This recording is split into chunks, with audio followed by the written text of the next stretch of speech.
Aber bevor er dich kannte oder nachdem er dich kannte? Also Ich so glaub- von Ja, wegen- Hugo. Also ich habe einer der schnellsten, also einer der ersten Sachen, die ich von Hugo mitbekommen habe, ist, dass er sich auf den Bauch wichst oder sowas. In diese Bro, Richtung. Und sich da nicht die Hände wascht. Ja, wichtig, Das einfach hat- die Hände Fresse. wäscht. Das hat auch jemand. Und stimmt, wichtiger war da auch mit im Call. Ja. Oder?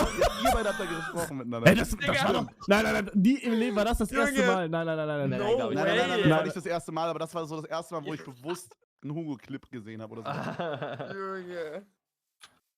Darüber reden wir nicht. Oh, Der und so Twitter-User. richtig Hugo wahrgenommen habe ich, wo er bei Simon sich gezeigt hat. Das war auch so ein. Ah, okay, crazy. Ah, okay, der hat ein Gesicht. Der traut sich echt zu zeigen nach den Wix-Sachen. Okay, krass.